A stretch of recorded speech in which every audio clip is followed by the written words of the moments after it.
Decision Diaries. Welcome to Decision Diaries. Today on Decision Diaries, we are going to be talking about decisions after a major hurricane. And we are fortunate to have a guest with us today that's right in the heart of it, Carrie Bowen. Thank you for joining us and, talking to us about this really important topic right now, because we're all wondering, how can we help you?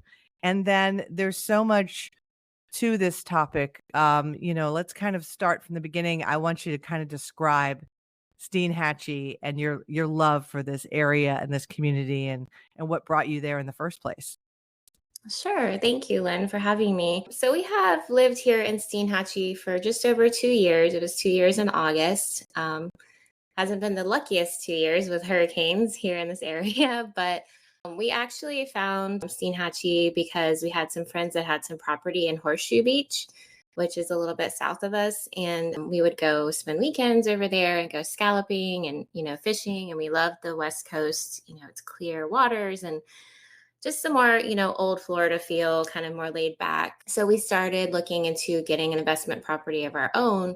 And we purchased one in Steinhatchee because I liked that it had a little bit more for the kids to do. It had stores. It had stores and restaurants and more things that we could, do as a family. Along with, we had a cabin that we purchased, and it was over in a pretty common area here in Steinhatchee. It's called, there's a Sea Hag Marina that's real popular, and you could just hop on the boat and be out in the Gulf in a few minutes. And with that, we had decided we were just coming all the time. Like, we would come every weekend and we loved it. So we were contemplating leaving Jacksonville anyways because of some issues with the school systems and things like that. So we toured the school here and immediately fell in love. It's a very small, only 100 students, very quaint little school. And we just fell in love with it. So we put our house on the market and we found an incredible home actually on the Steinhatchee River in a little neighborhood. And we had, I never in my wildest dreams thought I'd have a house that was on the river and,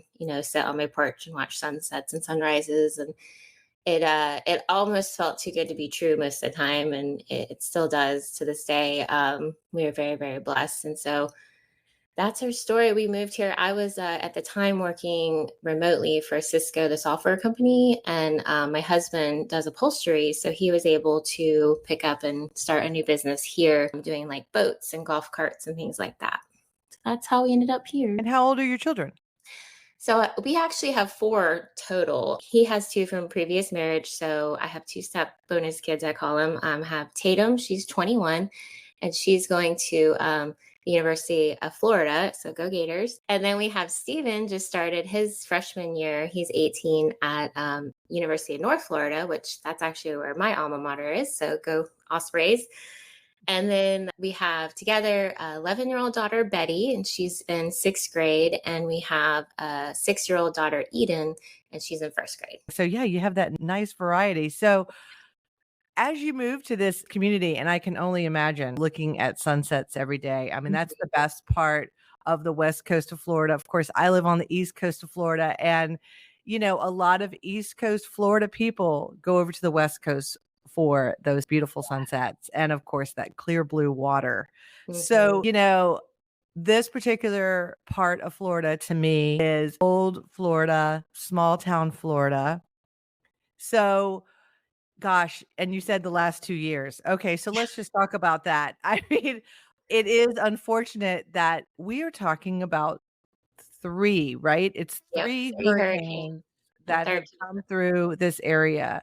But this last one in particular, Hurricane Helene, what has it done to this community? And from your perspective, in that you've been there for the last you just moved there 2 years ago, but I'm sure you've met some residents that have been there for longer periods of time. If you could just kind of describe for us, what is the scene right now?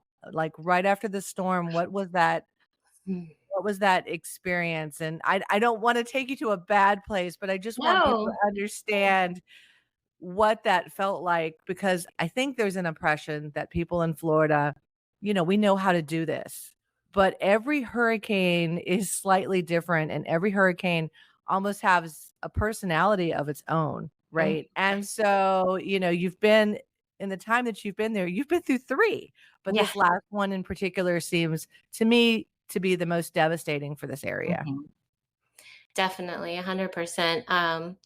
And to be honest, this one, I was really concerned this community wasn't going to come back. Like it really, with Idalia, we all rallied, and there was that really solidified my faith in this community and how strong it is and how much people could come together. There was people handing out things for months.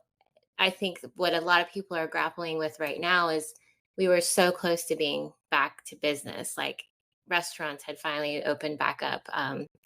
And, you know, people I know personally had finally got their houses to the point that they could move back into them. And it kind of felt like, when someone kicks you in the back of your knee and you fall because you're like, wait, we just were standing up. And then this comes, and Helene was just, I mean, she's like the worst hurricane in history, I think, at this point. I mean, she's just decimated the East Coast. And we, of course, I don't think I've prayed so much in my life, just prayed and prayed and prayed it would shift or be not as strong as they said. And we, of course, evacuated. I was not going to stay for a category 4 hurricane. We did stay for Debbie, the category 1 we had in August. And that was even a little bit scary. I mean, it's always scary to go through a hurricane.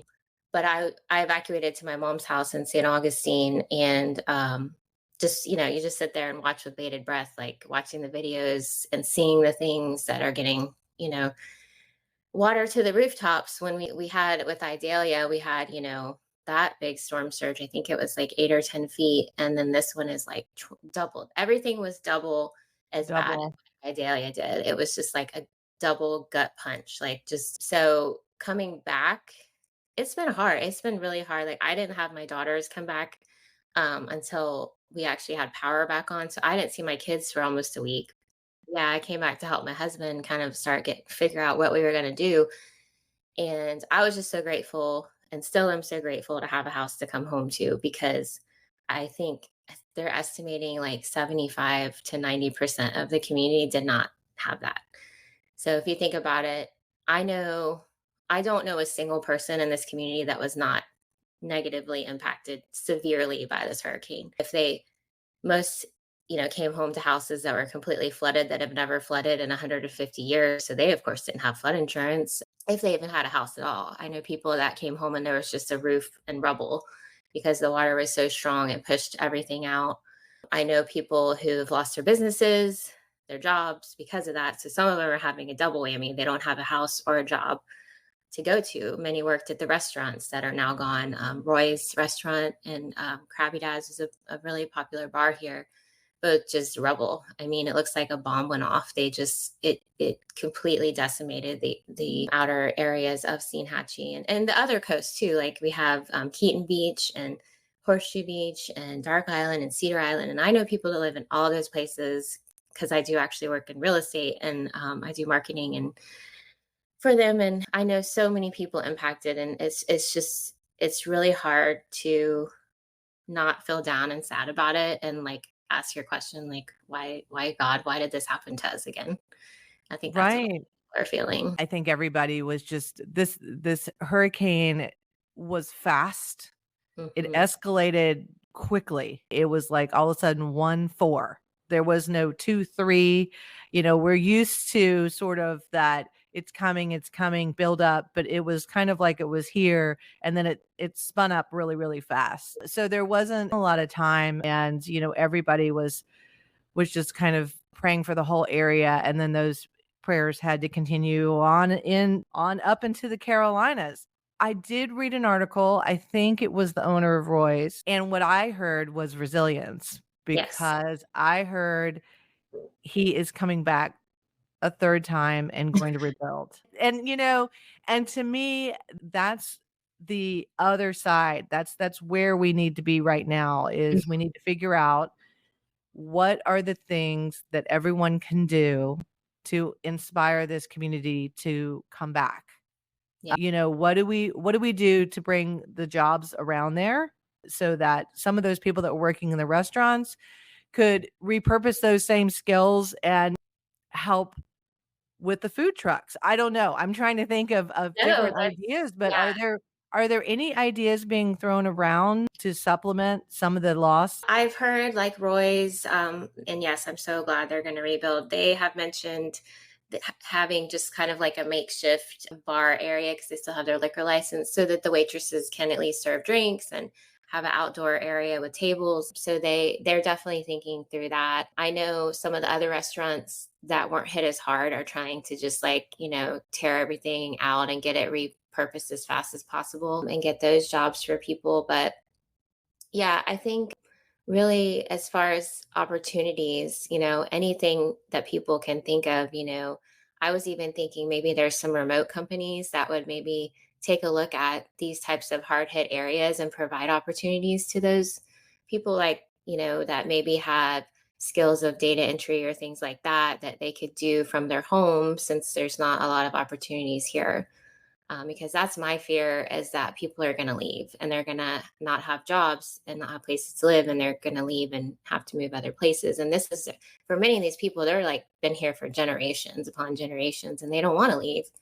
So yeah, Well, I would. that's a really great idea. I mean, the difference in our world since 2020 is now there's all these companies with remote positions. And so, a call out to those companies that there are people available and ready to work to do anything that could be answering customer service calls or doing some, like you mentioned, data entry remotely. Where is the support center where people could find if they had opportunities that they could find everybody? Where's everybody staying right now who are working on their houses? I know that there's an 8 o'clock curfew in the main part of the area. And has electricity been restored in that area? It has to most. I know of Okay. a few people that it still has not. Shout out to our incredible linemen because, oh my goodness, I don't even know how we have power. Like the way that those trees were and power lines were torn to pieces, it's really incredible. And shout out to Governor DeSantis as well. He always makes, I'm sad that I know this for 3 hurricanes now, but he always makes it a priority to get people back in their homes and have power. The resources that have been provided are incredible. We have a community center here. It's a little community center that we have as kind of a hub right now for people to go. The first couple of days, there was volunteers taking names and information of everyone that was displaced. I believe as of yesterday, they started delivering trailers through some private donations and then also through FEMA. They're going to have trailers for people that they can either put on their property as they're rebuilding or, I'm sure that they'll have separate places for them to put the trailers. But I think they're doing the best. I heard there was over 300 trailers, so that's really impressive. Okay. That people will get back in some type of, because I do know people that are living out of their cars. There's a little hotel we do have in town that some people are staying in, and people are staying with friends and family if they can, and things like that. We actually had a camper that we donated to a family friend that lost their home. So kind of a lot of people were doing that. Like, hey, I have this camper. It's just sitting, like you go stay here. So you have a roof over your head, anything is better than nothing at this point. Right. And the idea of having a trailer on your property where you can actively go outside and work to try to get some pieces back together, is what I would think would be sort of the ideal Yeah. situation. That way you're close, so you're not driving in. I guess that is one of those kind of big decisions. Do you kind of stay in the zone full time? And then how do you keep your spirits lifted as you're staying in the zone full time? It can appear overwhelming, I imagine, at times. Yeah, it's really overwhelming. We've been saying it's kind of that feeling when you walk into a room and you're like, what did I walk into this room for? I can't remember. But you feel like that all the time. You're just so overwhelmed with even where to start and where to go and who. It's that I've just been telling everyone just put one foot in front of the other and just try to get through the day. And tomorrow's a new day. And hopefully, we can just get through this together. We have so many donation sites. I actually worked at one of ours through my company that I work for, the American Dream North Florida.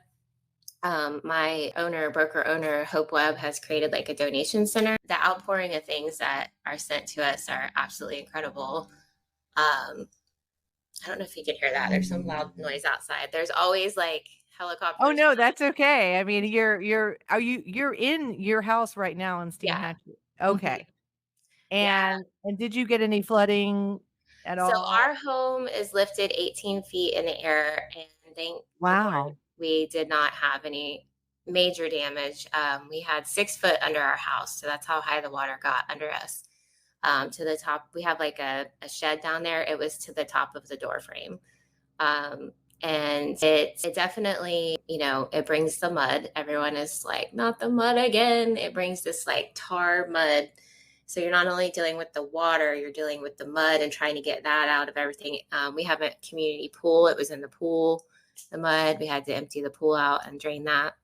But these things are minute compared to what I mean. People were coming home to. We were so grateful to just have a home in the first place. Like I was terrified with those winds because our house is so high up, it would get knocked down. We do have to replace our roof, unfortunately. So many, it was, we were planning on it in a couple of years, probably. Anyways, it was built in 2009. So, but like a whole row of just shingles was completely torn off. And we have leak and we had ceiling leaks in all our upstairs bedrooms. Oh, no. Well, But nothing like compared to what most people had. I kind of read on the positive side is that there are some decisions now on when you rebuild, do you rebuild better? Like, is Steinhatchee going to use different materials, rebuild better? Is there any one group that's kind of helping make those decisions? Like when you talked about that mud, is the mud at a point where it's kind of cleared? Is some of the debris still being picked up? Yeah, I think it's going to be a long process. I would say, most of the businesses have got the mud out and have started to kind of, then you tear out the drywall and then you have to repair that and get the biggest thing you want to prevent is mold. So a lot of them are Right. doing the drying and the things like that. We personally have, I don't know if I mentioned this before, a cabin that we have here, and that unfortunately did not survive. So we are going to have to probably demolish that, which is pretty heart wrenching to know. But my husband's shop did survive, so that we're currently trying to get. We still have mud, so we're still trying to get the mud out. Like Okay. you create a path and you kind of get as much out as you can, and then you kind of go back and do it again and do it again because How do it's just you do that? Do you need any additional equipment? Is there any request there that can help assist with that? I'm thinking a drive axe, but I don't know, like, are there special machines that can kind of speed I this think along? Is there yeah, anything anybody can do? they kind of just like get these large squeegees and kind of push when the mud is still wet, you could push it out. And then once, yes, it's dry, things like shop vacs or brooms, just getting it out.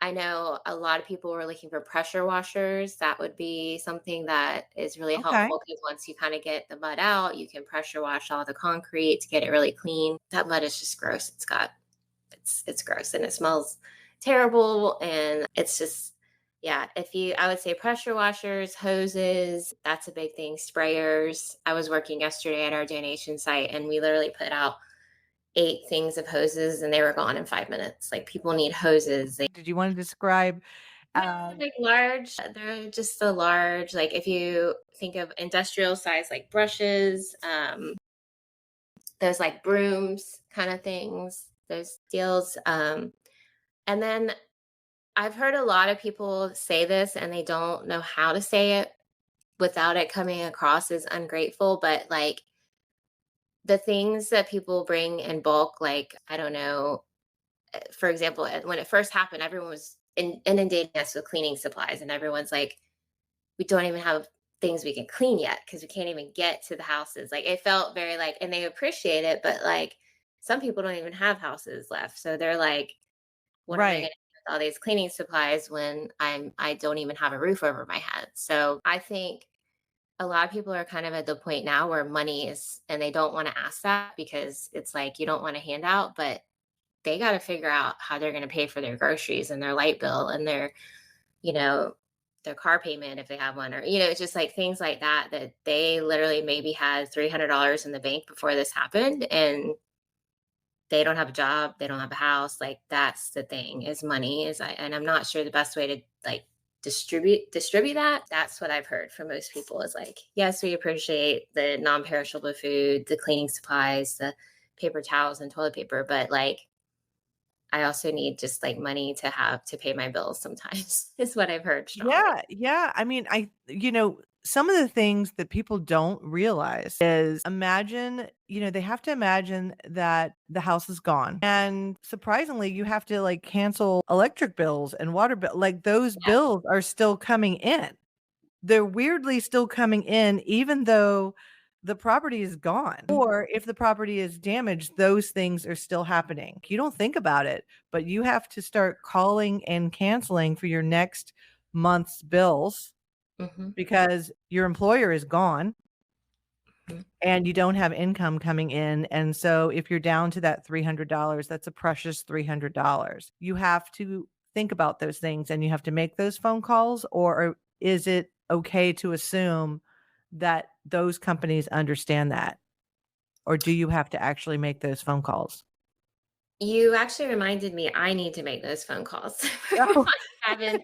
Well, Um, I'm looking at these cars and these cars are flooded, right? So I have news. I mean, if my car was flooded and my house was gone, I'm not going to pay my electric bill. I'm not going to pay my water bill. I'm not paying my car insurance. And if I have a car payment, I'm not paying that either. And I'm sorry, but those are the decisions I'm immediately going to make if I've just got, this $300 and I'm trying to figure out my next employer. Those things are just not important. Have the companies, if they send me a bill, fine. First of all, where are they even going to send it? I mean, is mail even being delivered at this point? Or is there that, like a major center that like the post office or is created for you? so we have a post office as of yesterday, day before yesterday. I went. It still didn't have power, but they were open. And we have personally at our home a PO box because we live in a private road that they don't deliver mail to. So we actually had our own mailbox at our cabin, and that's where we got the bulk of our mail. Well, that I don't even know where the mailbox is. We can't find it. Like it's completely washed away. So yeah, we can't get mail. So unless I go to the post office, luckily I have a PO box which I have to pay for. Most people don't have that. So yeah, I don't know how they would even get their mail at this point when their mailbox is gone in the river, the ocean. The only thing that I get in the mail is advertising and bills. So maybe Yeah, that's a good thing. Maybe we that makes don't it wanna restore the mail right away unless right. I mean, I don't think anybody's gonna miss Christmas cards if if their mailbox is gone. They've got bigger things, Mm. to think about. But I think your other point, I understand the fact that, everyone is appreciative of items coming in, but people need to be able to make the decisions of where they are the most needy and that's why they need cash, right? Because every family is probably a little bit different in the sense of where they are financially. And so some people may be buying food and other people may be buying drywall. And, other people are just trying to rent hotel rooms or get another space that they can stay at. So is there a Steinhatchee GoFundMe page? Is there any sort of community page that we can post and we can put on our website and just get that out there and for people to really understand that that money will be distributed directly to those people, not going through, any other agency, getting straight to them so that tomorrow that person with $300 in their account goes to 400, 500, and Right. gives them a little bit more hope that all these people, especially all the people in Florida, care about the rest of Florida, get them back on their feet. So you want to say that, is there a website? Do you have one? So there has been an outpouring of them. Honestly, there's quite a few. There's so many GoFundMe's created. I know that there like individual ones for like certain people and their families. So I think if you go to GoFundMe, you can just search Hurricane Helene, and there's tons that come up, and probably in the Okay. Steinhatchee area. My company, the American Dream North Florida, we have a Venmo because Venmo takes out less fees. There's no fees, honestly, and then you can actually transfer the Venmo to other people. Ours is at the American Dream FL. So the American Dream FL, and that Venmo we are planning to use to distribute within the community as needed as well. And it's one of the top brokerage firms in the Steinhatchee in the North Florida area. So we have agents all over, and they have been incredibly passionate about volunteering. We've had them in Keaton Beach and Horseshoe Beach. Here, obviously in Steinhatchee, we have a site here that we have where like kind of a hub of donations. So we have tents set up and people can just bring off stuff by the truckload. Yesterday, we had 4 pallets of waters delivered, and it's just really incredible, the outpouring of that. So that would be my recommendation. And like I said, yeah, any of those organizations should be handing it out. I don't think there's a specific Steinhatchee one at this time, but hopefully maybe that'll come soon. And where is that hub located, and how do people get things to that hub?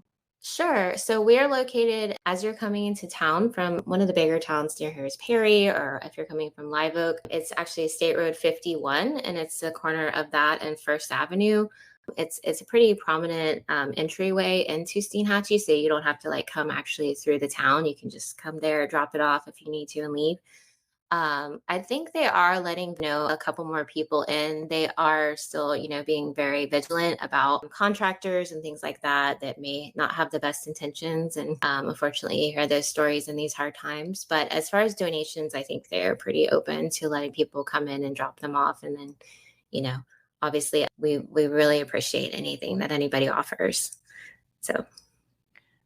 Okay. Well, good. I'm glad that we have a place that we can drop things to. And then of course, money really being the first call to action that everyone can do without having to get in their car and think about those things. And if you really want to make sure you're having a big impact, the money can go a little further than say cleaning supplies and those pieces. So I want to encourage that. I know it's one of those things that, some people are just maybe not comfortable doing. And so talk to us about what does today look like post hurricane part of this experience. What does a day look like for the residents of Steinhatchee?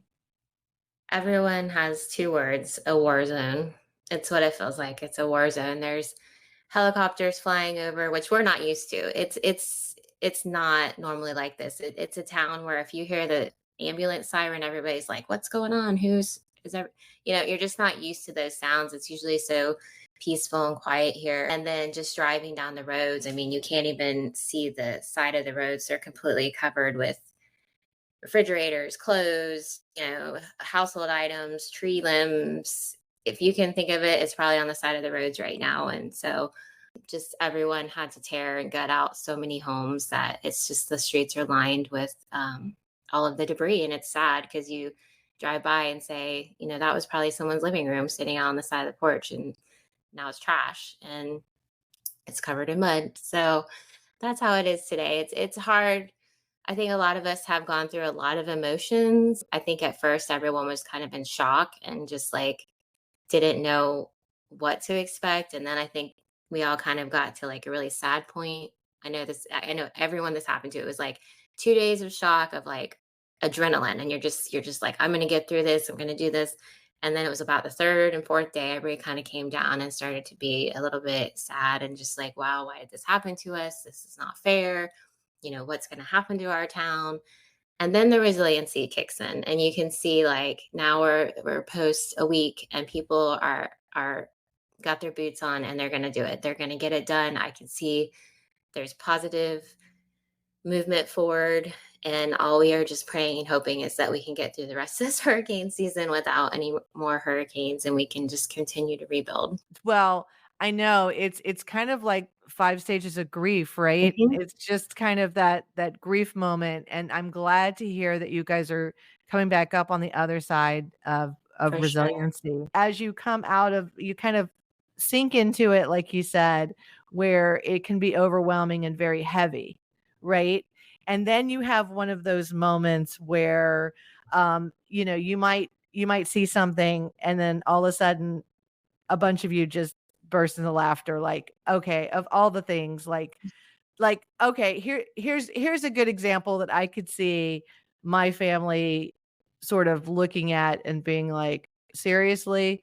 Like, for example, the only 2 shoes that are left are, like, the shoes that I was going to give away, Mm. right? Like, all of my good stuff has been washed Yeah. out into the ocean, and that, my children find the one thing, the last thing they cared about. I could see our family sort of just looking at that one object that, like, that's the cleanest like, that's what we got? Like, that's the Yeah. cleanest object we Mm. got?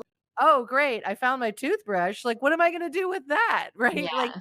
just at some point, just kind of thinking to yourself of all the things, right? But then there's also one of those things that you find among the things that you're like, that's incredible. Maybe, it might be, something religious like a rosary or something that maybe you had in a back drawer and for some reason that's the thing that's on top, or some sort of item that says, okay, that's why I live here. That's why I'm going to stay here. And I'm going to put that item in when I rebuild. I'm going to put that item somewhere in my house. Have you guys found anything like that? Has anybody shared any stories of crazy stories of finding things? Sometimes it's also weird that in disaster zones, the churches end up with some sort of piece of the church that remains despite the rest of the church is gone.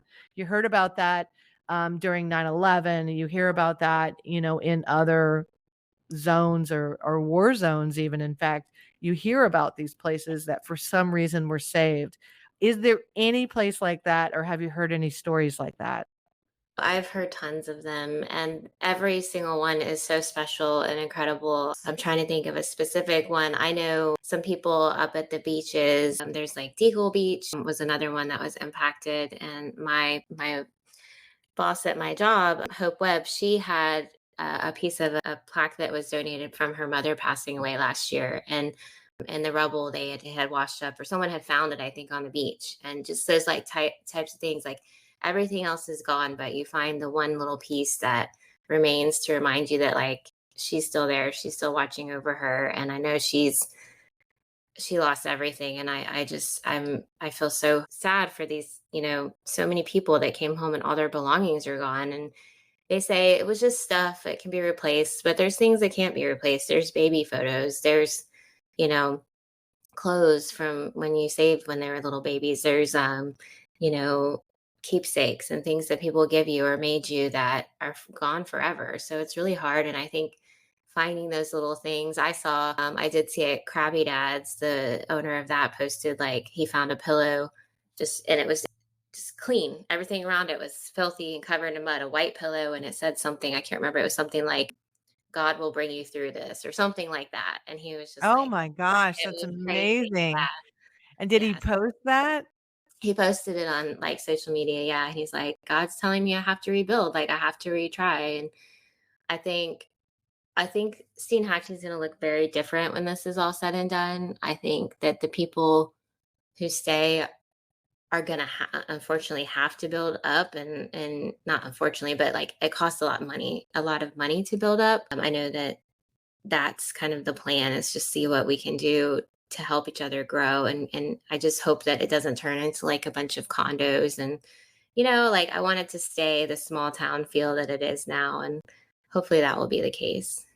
Well, I think that is the charm of it. And, when you think about rebuilding, you do have to decide as a community that you're going to maintain the charm. And Mm. if that charm is that there's some kind of rule that you can't above 2 stories to keep that quaint environment, then, that's something that the community has to make a decision on that. And so that is one thing, hopefully as a community together, you guys decide what that new look is going to look like. And that's where it's really important that people understand that the decision makers after the hurricane need to be the original residents there that understand why they loved it and remember why they loved it and make sure that as they rebuild they maintain that. And that is the way the beaches look, that is the way the zoning is. Roy's is gonna come back. I could tell. I when I read that article, I heard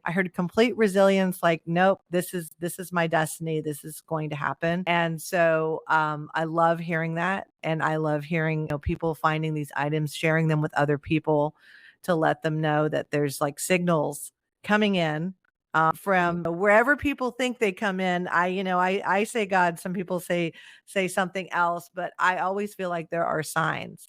And Mhm. then it's weird, but it almost is like, I mean, have you ever like just seen, it's the Gulf Coast, so I don't know. You guys do see a lot of dolphins. I don't know if you see as many dolphins as the East Coast, but sometimes the animals give you a sign. It's weird. It's weird, but like, the way the birds are behaving around afterwards as people are cleaning up, like they're almost curious. Like everybody's kind of around curious, trying to lift you up. Is there any other traditions or anything that you're putting together? Like, are there times when the community eats together, and or you having any sort of community meetings to talk about that, or just kind of have support groups set up so when some people are down, everybody has a place to go where they can be lifted back up? Yes, we are so, so blessed. There is actually multiple locations in our town where people have come, and I don't think there has been a single meal that's not been provided. We have breakfast, lunch, dinner, people coming in and making them, restaurants making them. The community center is a big hub. They always have food donated for people. And so I know also today, actually, they're meeting at one of the standing restaurants, Kathy's Crab Shack, to discuss like what's our plan. A couple different builders are coming together, and I think they're going to hopefully, just kind of figure out what's our next step forward with all of this and all of that. Good, good. Well, I'm glad to hear that. There's two components to this. There are the material things. We need to get rid of that debris. We have to bring the electricity up. We need donations coming in, for people's financial stability. But there is a whole mental component to this where, you can push and push and push all day long.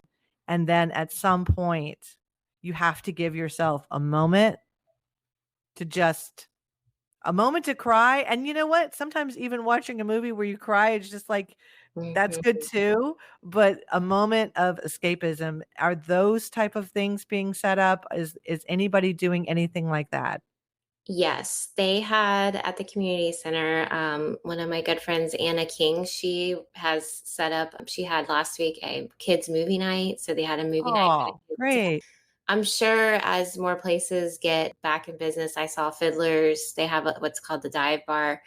It's an outdoor little bar. They opened back up last night because they had power. So um, I think people, we still have the curfew, so we can't go out too late. So I think what a lot of people are doing is what we did last night, which is just kind of having fellowship with our neighbors, having a cookout, sitting together, telling stories, talking, and, just kind of thinking about what we're going to do next and understanding, we're all in this together. And I think that's the best place to be. It's the adults that it weighs heavy on, and I think it's the adults that need a little bit of the moment of joy of not thinking about it, Yeah. and some entertainment. So any of those kind of donations coming in, or maybe is that something that you guys would be interested in having come your I way to think your so. community center? Yeah, I would think so. We had a donation yesterday of just, no stuffed animals, please, please, no stuffed Okay, animals. I was No gonna stuffed say, animals.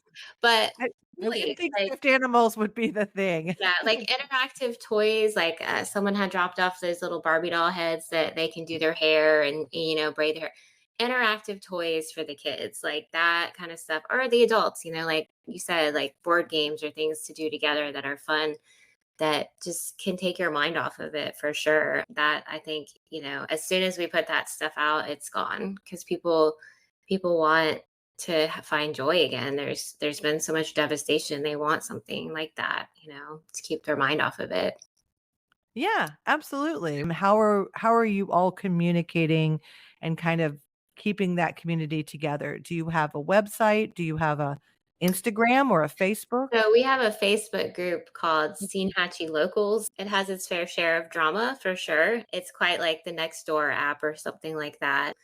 And that like daily we're posting now like, okay, these are all the places that have food today. These are all the like, this person's having a Great. fish fry today. This person's having, hamburgers and hot dogs. And um, so yeah, that's kind of like our hub. But some people don't have social media. So we try to just by word of mouth, call or text someone and be like, hey, did you know this is going on today?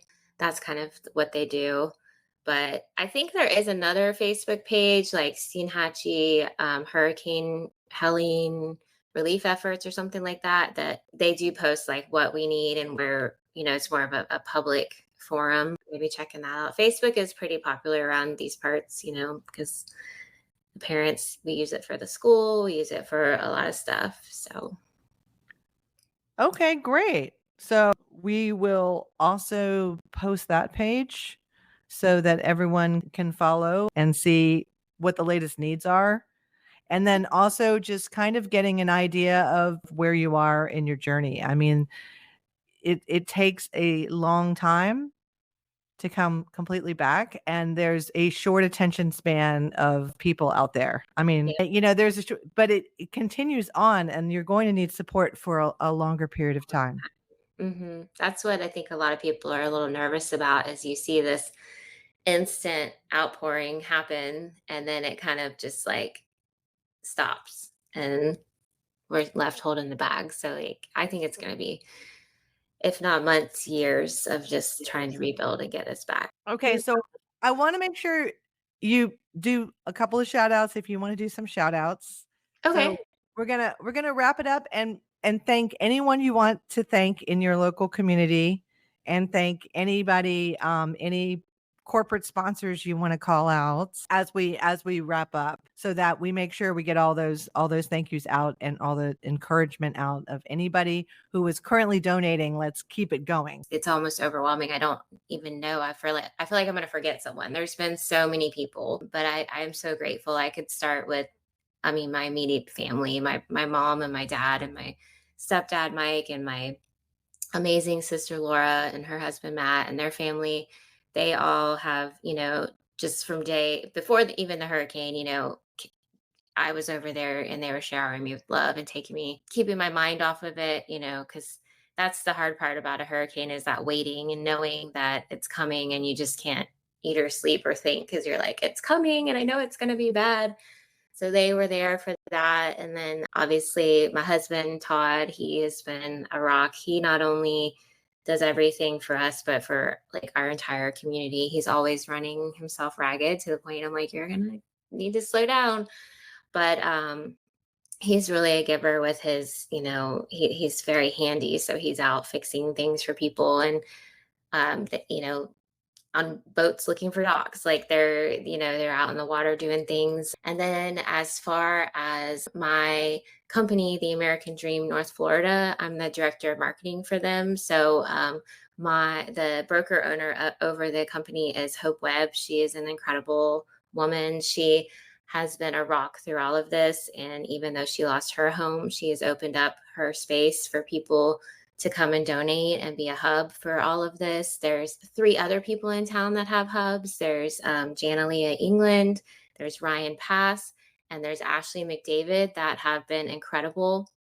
And they're the same thing, like opening literally up their restaurants, their stores. One is McDavid's Cafe. That's Ashley McDavid. She's opened up their restaurant for people to come and have a place to stay and eat and fellowship, and then also get supplies. Same with Janalia at the fish market. She has the Steinhatchee Fish Company.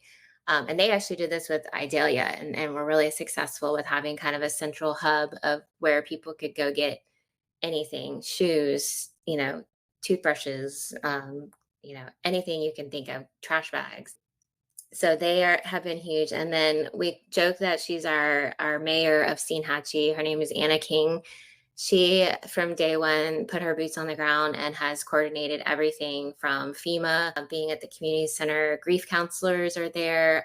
She's had food inundation over there. She's had people for looking into unemployment and things like that. So she has been just incredible. And not only here, she's doing that for Keaton Beach as well. I know. So shout out to Anna for, I mean, she's just killing it. She's really working hard to do all that. I'm so thankful that your community has those people and that you're one of those people as well. Corporate sponsorships, let's get some more of those. I'm trying. I've reached out to a few shoe companies. I won't name any names here, but I've reached out to a couple trying. I think we need a good mass shipment of shoes. That was the one another thing that was coming up a lot when I was volunteering is people literally are walking around barefoot because this storm happened in the middle of the night and they did not have a way to grab their shoes. They were, swept out of their houses, some of them, in waist deep water, and they don't have shoes. And yes, people have brought, donations after donation of bags of used clothing, but I feel like you kind of want new shoes. Shoes are something kind of personal, like underwear. We need that. We need underwear, bras, those types of things, socks, things that you want new, things that you as far as hygiene or personal, and you kind of just would like to have yourself. So I've reached out to a few, haven't heard back, but I'm trying. Yeah, I Well, think that what kind of shoes are needed? And would you any, say they're adult shoes, children's shoes, or all the above? all the above, anything. We're a very coastal town, so a lot of those, like with the mud, a lot of people do the boots. So like the kind of rubber boot style, Croc style, things that you can rinse off easily. Also, just like comfortable tennis shoes for walking around. And the kids for going back to school, they actually went back to school this week, which is great. We had a big clothing drive for all of them. And they got to get some clothes, because some of them had lost everything, and that was really great. We got to give them back and let them shop for some new clothing, new to them. It was used, but and that's the thing. Like it's almost like overwhelming. We need it all. We need it Yeah, all. yeah. So All right. So I'm hearing shoes top priority as well. shoes, yeah. So and new shoes. And that's a really great point about, new things that just lift you up. It's important. It's Make your day. right. It's important. I understand. If you don't have any shoes, some shoes are nice, but new shoes are better. Yeah. So Yeah. thank you for remembering that because I think No. those are the things that we could rally around and corporate sponsors could quickly possibly help out with that. So I'll see what I can do. Maybe I'll Yeah, if reach you have out to any a couple of connections. shoe companies as well. Well, I want to thank you so much for coming on. If there's anyone else that's come to mind, please feel free to chime in. I'm trying to think. I think just like as a blanket statement, thank you to all my friends and family, close and far. Like I had people reach out that I haven't talked to in years that are just like, I saw this devastation. Are you first question, are you okay? So many people checked on me. My phone was just exploding and I'm grateful. Like I'm just like, wow, like you realize that people care and they love you and they worry about you, that to be that felt amazing. Thank you to everyone that reached out. Thank you to everyone that has checked on us, has sent us stuff, has donated stuff. So yeah, I would say that. I would say it's just like a huge thank you to everybody. I even my aunts and uncles have sent money and things, and it's just like it's just overwhelming, the love and the support. And I'm sure I'm forgetting someone. So um, if I forgot you, thank you, because I love you and I appreciate you. So thank you. Well, I just want to say that we love Steinhatchee. All of Florida loves Steinhatchee, and if no one has gone there, it's a special place, and it's going to remain a special place, and everyone's going to rebuild because it's a great community. It's a great part of Florida. If no one's ever visited that part of Florida, you definitely need to go there. It is a special place, so you will not be forgotten. We will continue to follow up with you, and I want to just push this out there. We're going to do everything we can.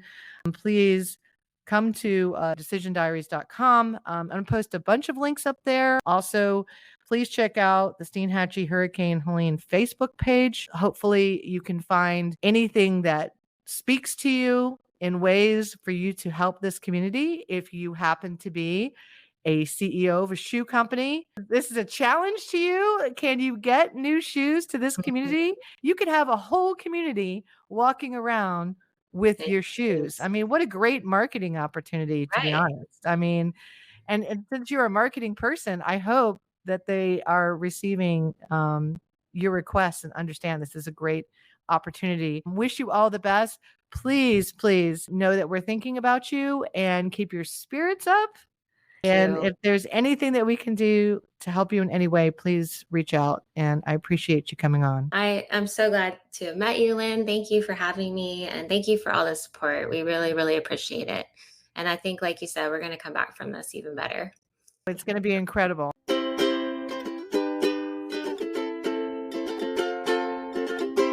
Decision Diaries.